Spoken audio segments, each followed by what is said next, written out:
Hello there, welcome to the Rugby Forum's Lions podcast. I'm Tom Davis, cyRil on the forum, and this is the first in a series of special discussions regarding the British and Irish touring party and their quest for glory down under this summer. In this edition, the panel covers the most talked about issue so far this season, that of the Lions captain. We also debate who will tour in the front row, back row and half-back, whilst pointing out where the Wallabies will be most dangerous. On the bench with me tonight are Robert Rudge, who is Cymru on the forum. Good evening. Iain Miles, Salim Niai. Hello. And introducing 3 years running Dublin drinking captain, Killian Breen, lucky number 7. Hello, lads. We're going to kick straight off with talk of the Lions captain. With plenty of potential candidates in Chris Robshaw, Sam Warburton and Brian O'Driscoll, I'd like to put it out there who do the panel think is most likely to lead. I'll jump in straight in with that one. I've got a feeling there could be 3 potential captains. I've got a feeling Alan Wynne-Jones could be a great shout of being Lions captain. I think you need a guy in the boiler room to lead. I think Paul O'Connell did a brilliant job last time. But Alan Wynne-Jones plays a lot of passion for Wales, and I generally believe he wouldn't leave the Lions down if he was captain. And he seems to be a bloke that everyone seems to get on with. I also have a feeling it might go over squad captain. And that could well land to Bod's shoulders. I mean, he's been a captain he was captain down in New Zealand. And I've got a feeling that it might, for his experience, they're going to take a lot of younger guys. Bod might be a guy to take. And then I also look at Chris Robshaw's another potential matchday captain, purely because the way he's led England to Six Nations, I think he's done quite a good job, and he did a very good job in the autumn internationals. And again, I think he's a guy who's respected loads by the England players, and I think he'd do well as Lions captain. Yeah, the choice of 2 captains it's certainly an interesting thing, because not many of the captaincy kind of candidates are nailed on starters, apart from Alan Wynne-Jones perhaps. So I think it will be. It's probably going to be the hardest decision Gatland will make on this tour is who's going to be captain, and whatever he does, he's going to annoy 3 out of the 4 countries because he's going to pick someone that the others won't agree with. I mean, 2009 it was a no-brainer with O'Connell, but this time it's difficult. I think someone like Brian O'Driscoll could be like the tour captain, and then it will be a case.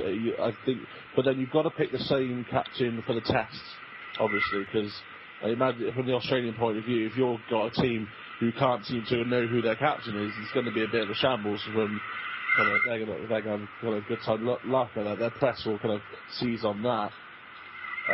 But I don't envy Gatland making this one. I think Brian O'Driscoll to be tour captain if he goes, and then match captain I'd probably go with Alan Wynne-Jones myself. Could you see them carrying a tour captain and then a match day captain? Has there been a precedent set of this actually happening before, or is this sort of a new thing that we're looking at? I don't. Well, the thing is, I don't know if it has ever happened before, but I think as previous tours, we've always known who the captain will be. Yeah. Like 2007, it was going to be Johnson. 2001, it was going to be Johnson. 2005, it was going to be Ryan O'Driscoll before he got injured. So previously, we've always known who it's going to be. This time, there's no clue because there's no standout obvious choice.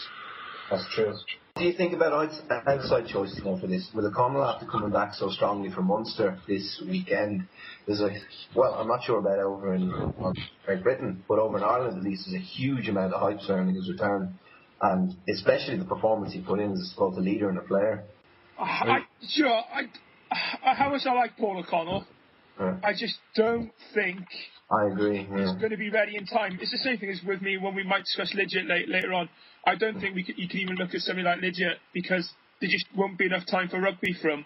I think last time O'Connell played international rugby, people will disagree with me.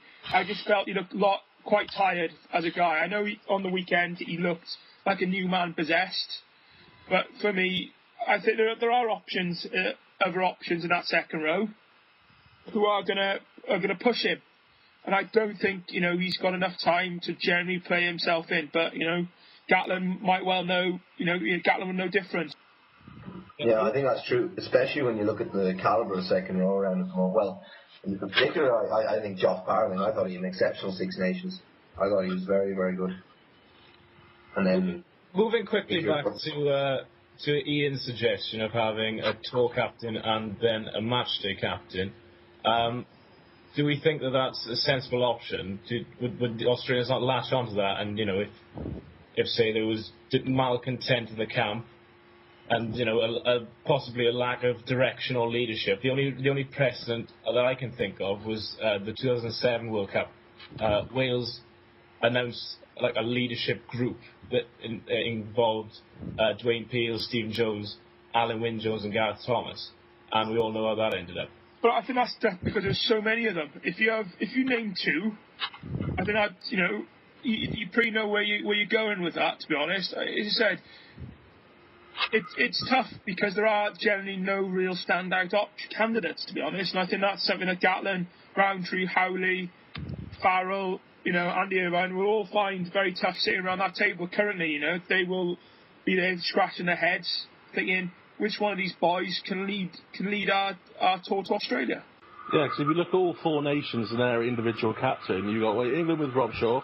He's not a nailed-on starter. We don't know where he's going to play 6 or 7. He couldn't even play 8, possibly. O'Driscoll is injury-prone at best at the moment. He's not looking the fittest he's ever been.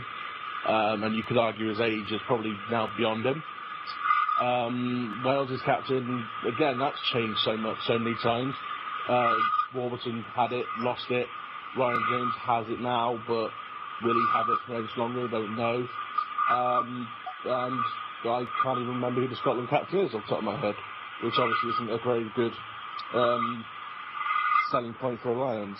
Yeah, an interesting thing to point out is Warren Gatland was interviewed this week, and he said he knows pretty much who his captain is going to be. He hasn't spoken to the person, but he's got it pretty much nailed on. And he also admitted that he'd never in his career given his captaincy to a back.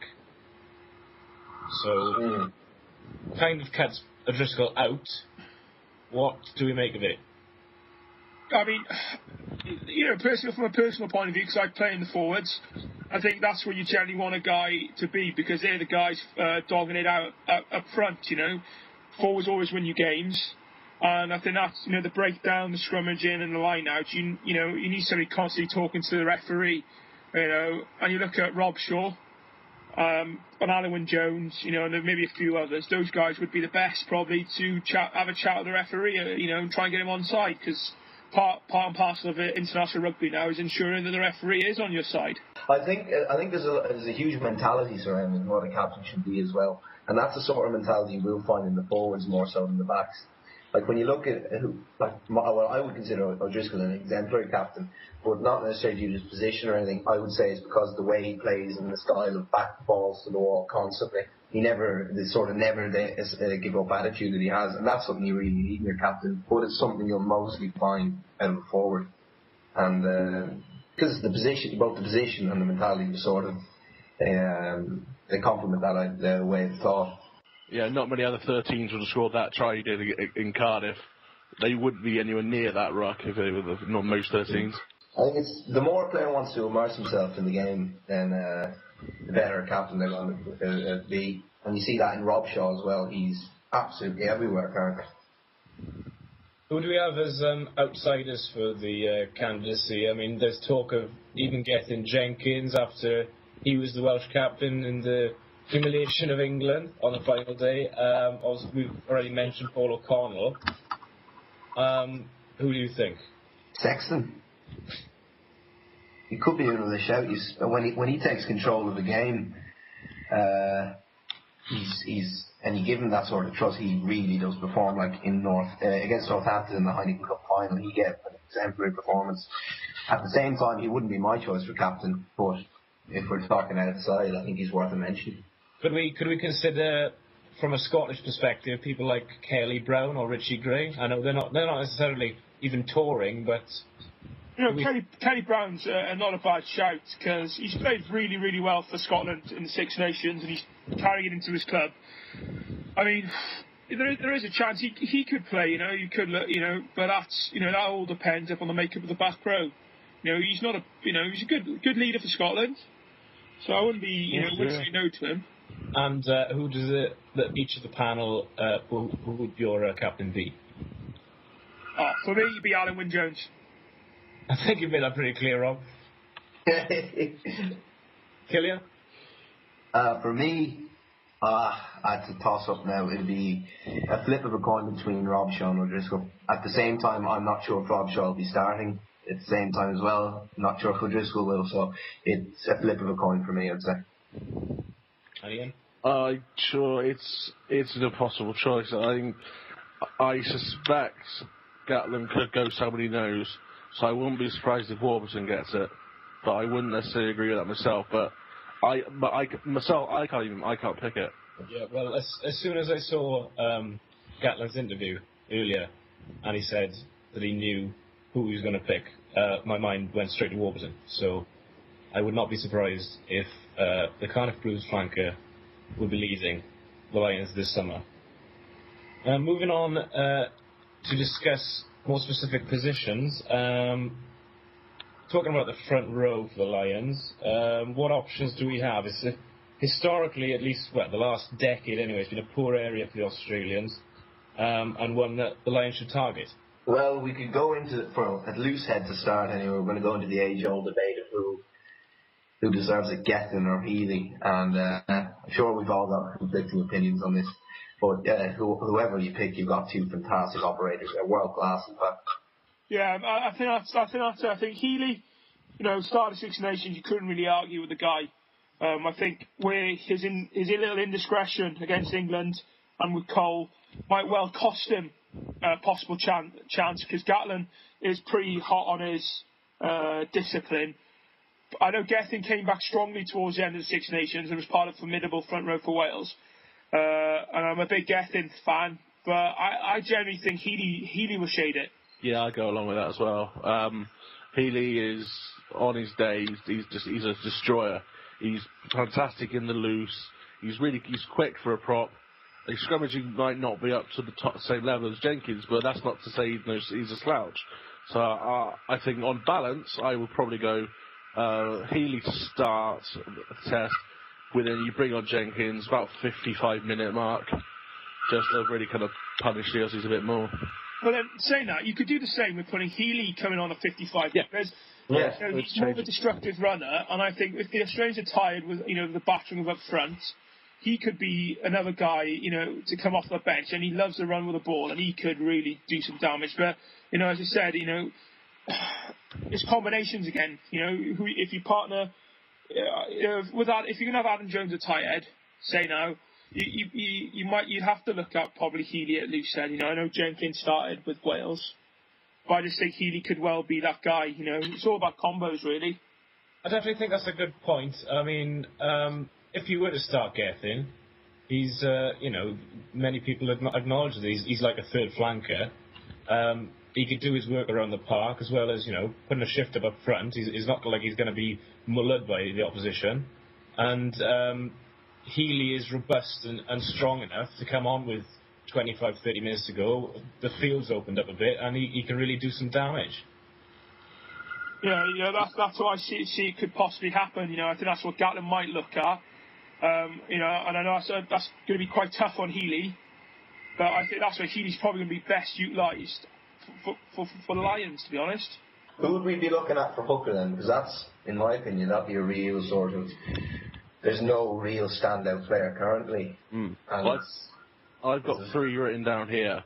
I've got Roy Best. It would be currently first choice, but his latest form hasn't been that great. I mean, last couple of times I've seen him on TV, he's gone. His line-out throws gone all over the shop. His running's not as dynamic, but at the moment he's still full first choice. We've got Richard Hibbard with his crazy hairstyle. Probably the most improved international player in the last 12 months. He's brought his game up to a level we've never seen him before. And then you got Tom Youngs of England. He's highly thought of. You can tell he's got promise and potential. So he's your kind of. I think he would be one of the ones that the Gatland says, look, if there's an injury, be ready, just in case you've got to fly out. Yeah, I think that's the combination I was looking at. Certainly for me, I think Richie Hibbard's the informal hooker, and Rory Best. Just like his Six Nations, he just wasn't on his game. I still think he's best is his best is to come. And I think the third choice is where it's going to be really tough. I mean, you got Tom Young, who's looking quite good. You got Ross Ford. He's just fallen from grace. But then I'd also like to chuck in there Ken Owens.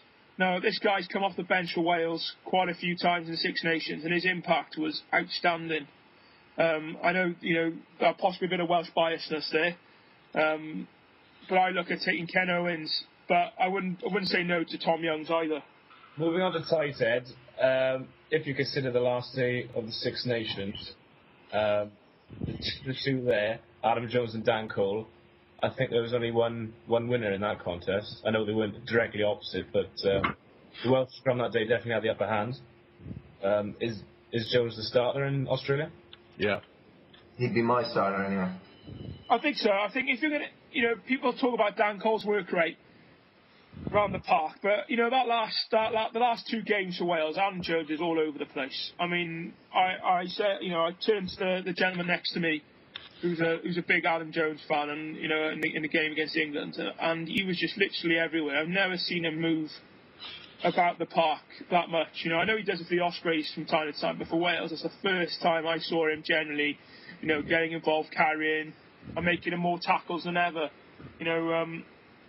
With Coles, he had a bit of a battering this Six Nations. He did take a bit of hit, but he's not a bad player. And you think about it, you can chuck in Mike Ross in there as well. You've got three outstanding tight heads there who will not go back in the scrum. So, we've got three big players there in Jones, Cole and Ross. Would you pick Ross over Murray? You and Murray? Oh, definitely. Flags. Yes. Murray's just gone backwards. I mean, he's not done anything for Scotland's pack this year. If anything, he's been a big weak link for them. Okay, well, I just thought, the experience of the Lions tour, I know it ended abruptly for him with the injury, but, he's still a gnarly old international. Mm. And if you think about it, if you look at kind of who we've been talking about, not many of these guys have toured before. So having someone like Murray on that plane who knows what the deal is, there's no Sunday game, so his religious commitments won't come into it. He knows what a Lions tour is like, so he can offer those kind of words of wisdom to players who might not have done it before, because there's going to be a few people who are kind of Lions debuts. I know that, but you can't take people for sentiment, No, true. If Murray's he's not on form. He hasn't been on form, I think, all season, to be fair to him. And I've been genuinely impressed with Ross.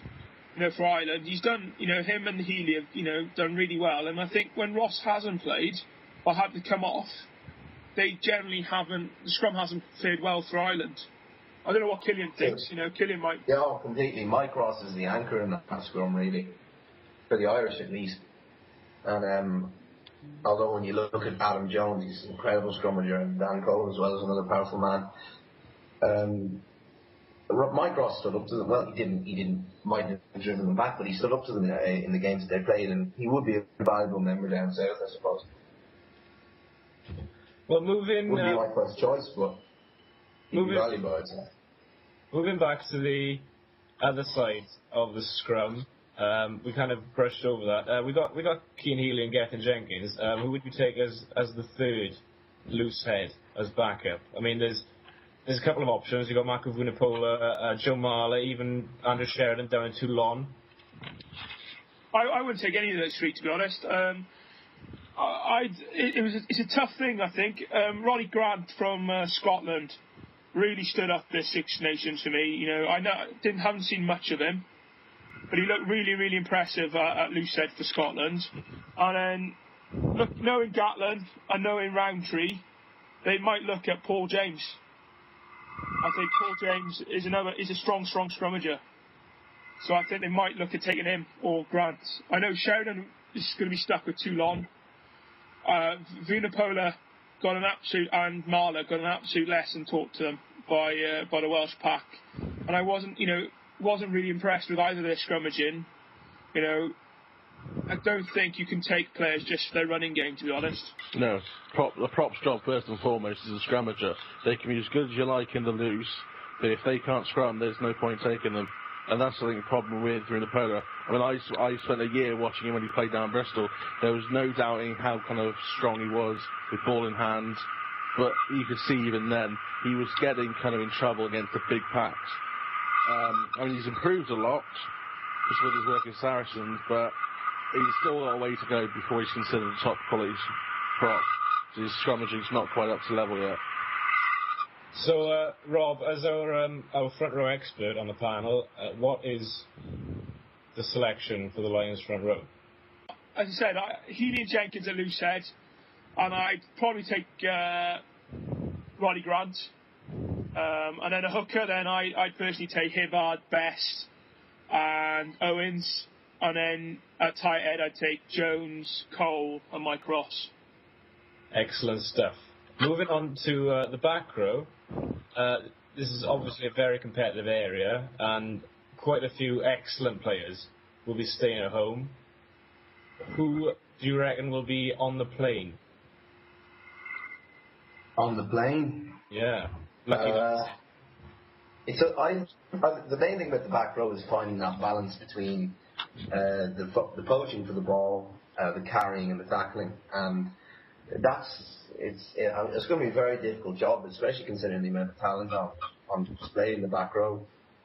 Like in Ireland, you've got currently, well, the only standout one at the moment, I would say, would be Sean O'Brien. Out in England, you've got Robshaw. I personally think Croft is actually playing really well, especially at club level last weekend. He was absolutely exceptional. I think he'd be worth touring. Who else would I carry? Faletau, of course, had a fantastic game against England. There's an abundance of talent there. It's just a matter of finding the balance, I think. Do you know what? I think it's very tough. You know, I've got a few names written down. You know, I'll read them out, and then you guys can, disagree or agree with them. You know, I think if you're looking at, the fetchers, I look at Tipperick, Warburton, and Armitage, and then I'd also take Robshaw, Sean O'Brien, and Kelly Brown. And then, quite controversially, I wouldn't take Faletau, but I'd take Morgan and Heaslip as my eights. You know, that's how I think, it should, in my opinion, should work out. It's controversial. Morgan, I don't know. He's not been as good as he promised when he first kind of pledged his allegiance to England. He thought first, I think the general consensus in Wales was, damn, we've lost a damn good 8 there. But he's not lived up to that playing for England. So take him as a bit of a gamble, I think. I think under working with Gatland, because I know Gatland was really, really disappointed when he selected England. I think Gatland would love to work with him. I genuinely believe that. And I think, he's a natural 8. I don't think, and he's got he takes the ball up, but he also can offload. I think that's important. You look at Faletau, so many times this guy just bombs chances wide because he just doesn't give the pass. He takes it in instead of just, having the ability to give the pass. I think that's where Faletau might cost himself a place. Well, the names I've got, I've got Warburton. I haven't got many actually. I've got Warburton, Tipperick, Robshaw, Heaslip, Kelly Brown, Sean O'Brien, and Faletau. What I noticed in that was that we've got a couple of guys who can play 6 and 7. So almost you don't need to take as many back rowers because you've got a couple of guys who are interchangeable. I think Kelly Brown should sneak on a bit harshly as the token Scot, but he looked like he could well be that. I think he deserves a place. He's just been really outstanding last for a year and a half or whatever. But it's like the captaincy. Whoever you choose, you're going to end up with some people who are back home who probably you could say don't deserve to be, and some unhappy fans. It's the devil's own job.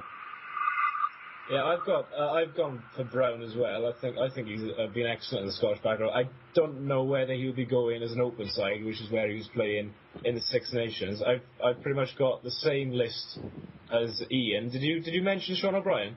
Yeah. Yeah, but it's pretty much exactly the same. Warburton, Tipperick, O'Brien, Robshaw, Kelly Brown, Faletau and Heaslip. It was a toss-up between Heaslip and Morgan for me, but as he would be the only back row in that list that has toured on the lines before, I think he just shades it. Yeah, that's a good point. I've just noticed that. That is, that's... Killian, what do you think to your back row makeup? My back row makeup. Well, I'm a huge fan of Sean O'Brien, as you're all well aware. So I would carry him. I would play him 6. I would play Tipper at 7, and then a toss-up of whichever 8 is brought in there, and a specialist preferably. So I wouldn't play Robshaw if we got the 2 boys there, because Tipper is as good a fetcher as you're going to find in the British Isles. And then, Heaslip, as Tom said, he's one. I think he's the only one who's scored before. Yep. Am I correct in saying that? Yeah, as you're saying there. So I'd carry Heaslip, O'Brien, and Tipper at 7. Would you be willing to drop Morgan, Rob, or is this just something we're going to have to agree to disagree on? I think, this is a debatable point, with Morgan. I know, it goes back to what I said earlier with McConnell. Has he got enough time to come back? I mean, Ben Morgan's a natural 8. He's a big ball carrier who can offer a bit of offloading, like Heaslip. I don't see him going as the 8 that will start the tests, but I think you'll push Heaslip to the end to get there. I know I'm a bit harsh on Faletau. Despite his carrying and his ability to tackle and his line-out option, I know that's something that Morgan doesn't give is a line-out option. I just can't see, for me, Morgan is the man to take. But it's not. I'm not the back row expert. Killian's that guy, so I'll respect what he says. To be honest, that'd be the one I'd ideally like to see. Possibly not the most effective, of course, but it'd be the one that I think would bring about the most synergy. Okay, so I think for the TRF back row, I think we're going to go for Sam Warburton, Justin Tipperick, Sean O'Brien, Chris Robshaw, Kelly Brown, Toby Faletau, and Jimmy Heaslip, or Ben Morgan. But we haven't got the balls to decide either way. Moving quickly from the pack to the halfbacks, there's considerably less options here. There's no particular yummy scrummies or stand-out stand-offs. What do the panel think of the I personally think the most informed half-back at the moment, scrum half at the moment, would be Phillips. I thought he had a good Six Nations, and he always offers that bit of physical edge that's probably be very beneficial down south. I think go back when Tom mentioned Gatland's interview. He did mention today, or in his interview, he talked about, not taking 3 fly halves.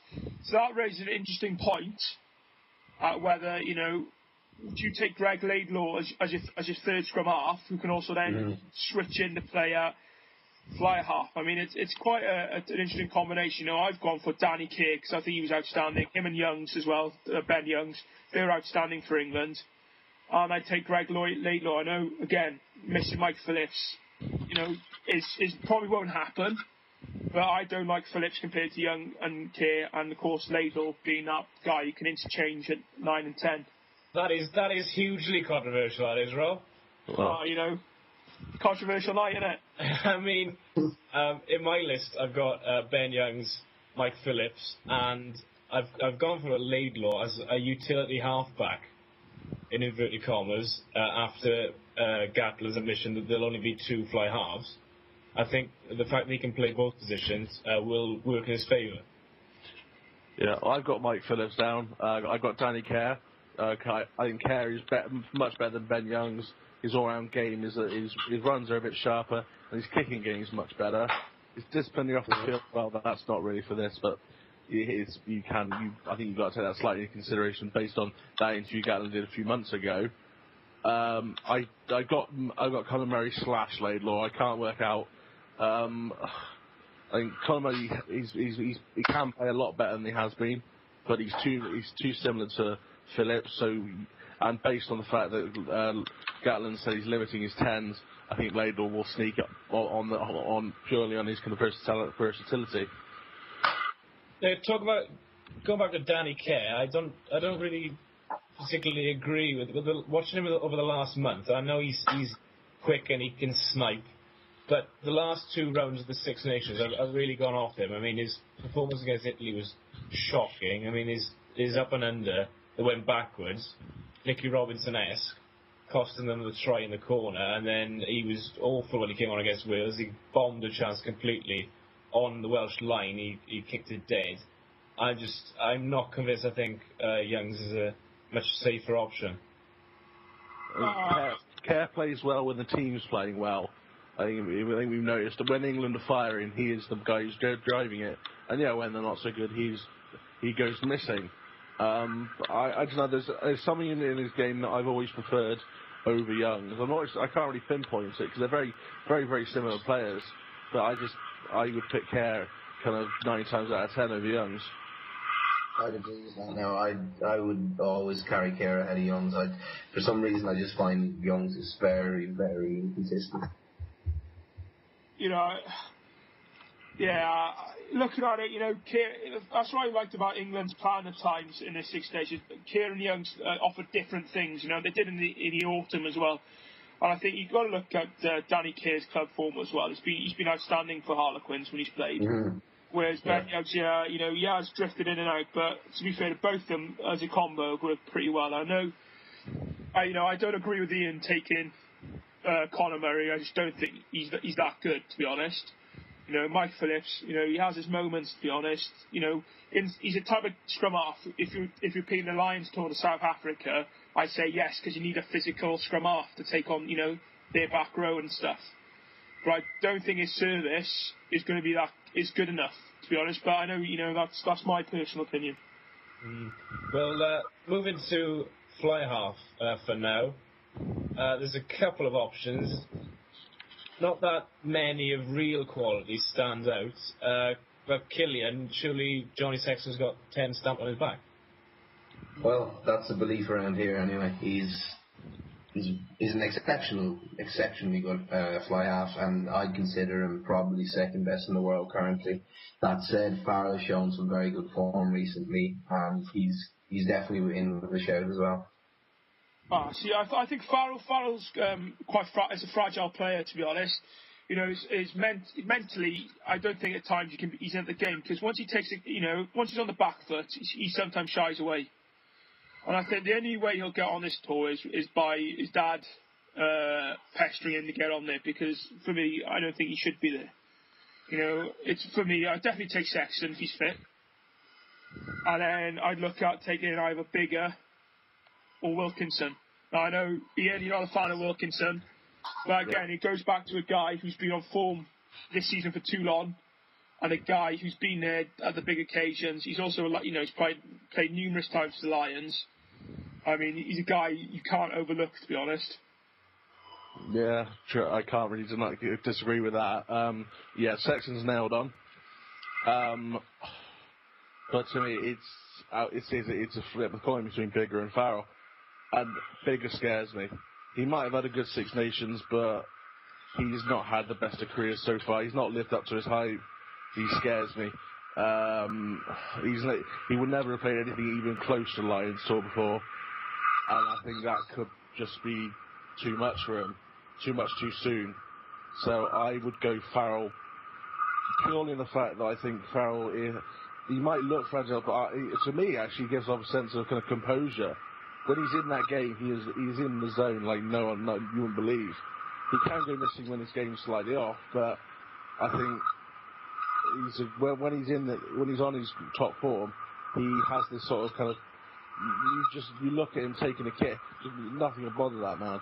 So I think that kind of aura of composure gets my vote ahead of Bigger. But yeah, it just scares me for that prospect. Well, Iain, you're going to hate me as well, because the 2 names I've got on my sheet for fly half are John Sexton and Johnny Wilkinson. Because the other options, Farrell, Bigger, I think they're just too flaky and they're too inexperienced at this stage. At this stage in their career, I think they'd go down there and bomb. If we do take, in our squad, if we do take Laidlaw as well, as a third choice fly half / scrum half, then we have another option there. I know he hasn't got as much experience as well, but then Wilkinson showed on Sunday that he's still got it. But if you're wanting to think about someone who's not been on tour before, why not James Hook?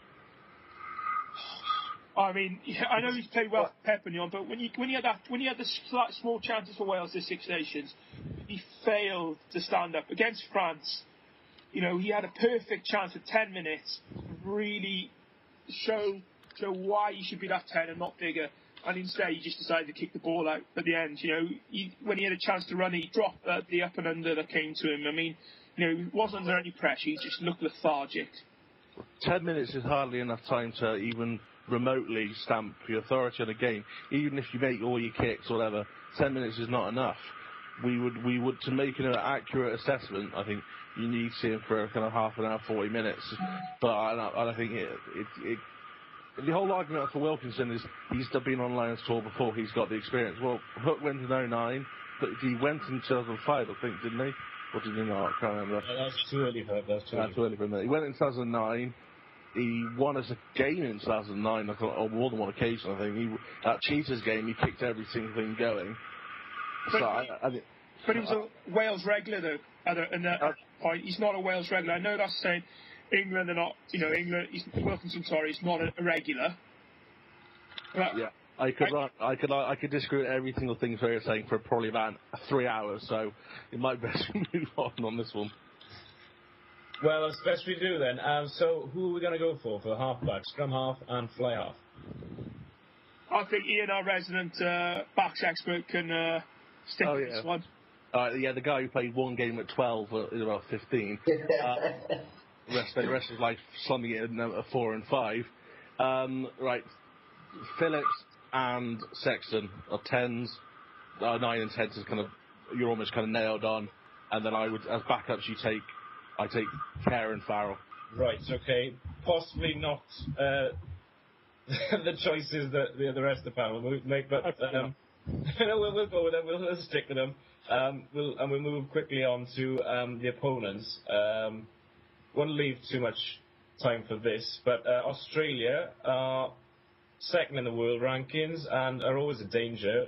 They've got a physical pack with the likes of Wycliffe Palu, Scott Higginbotham, Pocock's out.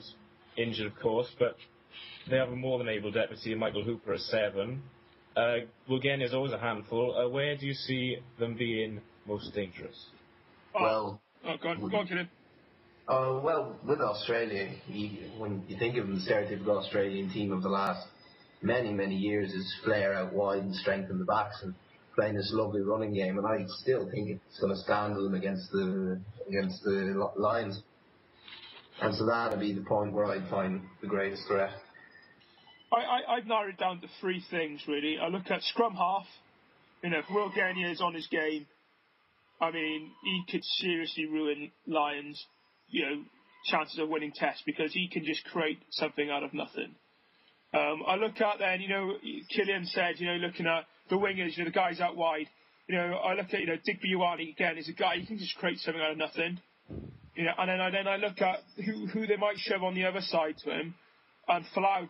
I know, you know, he's been discussed before with Nick in the last podcast, but I've seriously been reading into him, and the amount of money Australia has paid to get him into Union, I cannot see how he won't be involved with you know, starting or on the bench because they've invested so heavily in him. You know, he's a guy. Lions will know little or nothing about him. He is untested, but what he has played in Super Rugby so far, he's got some pace, and he can tackle. He's got a bit of vision, and he's got the Sonny Bill Williams style of handling the ball. You know, he cannot do the offloads. You know, and that's the type of game Australia will look to play at. And I think the third and most important one will be the back row. You know, you look at open side. Yes, they've lost Pocock. But you look at the 3 guys, you know, in contention: Gill, Hooper, and also George Smith.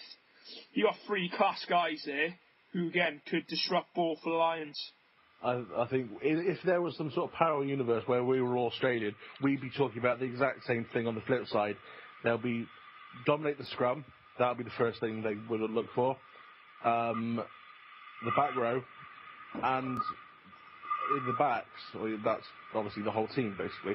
But each individual battle is going to be kind of really big, and I think the only thing that both teams don't have, they don't have a set. The one thing the Lions have is we have that settled play half with John Sexton. They don't have that yet because Beals had his indiscretion. Craig Cooper, God knows what's happening with him. So I think we're both looking at each other's squads and thinking that's the area. We're very similar in that respect. So it's going to be very tight. But I think I would probably go with we would dominate the forwards. I think they would probably slightly edge it in the backs. It's come out today that Quade Cooper won't be taking part in the Wallaby training camp this weekend. There's a 2-day camp. Quade Cooper has been dropped from that. He's been omitted by coach Robbie Deans, which essentially ends his chance of taking part in the Lions series. Obviously, there's other options. They've got James O'Connor, springs to mind. Christian Lilefano is running okay for the Brumbies at 10, and even they're talking about Matt Tamua, who also plays for Brumbies. So they've got options. Is Derek Barnes still available? Derek Barnes, Curtly Beale are also there. You know, they're live players. Beale's not in a position, I think, at the moment because of his indiscretion out in South Africa. You know, he's in self-imposed rehab, isn't he? So he's a left field choice, isn't he? Really, much like Quade. I don't read too much into this 30-man training squad they've selected. You know, I think if Quade Cooper is available, they will take him because he's a game changer, to be honest.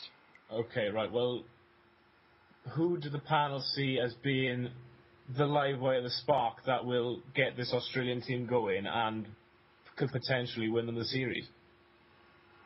I think James O'Connor could have a big short test series because there's something about him I like. He's a good runner with the ball, but he's got the Lee Halfpenny factor. He doesn't miss from the boot very often, so I think that could be quite a big thing in the series. I think he could be a very dangerous player to kind of give penalties to.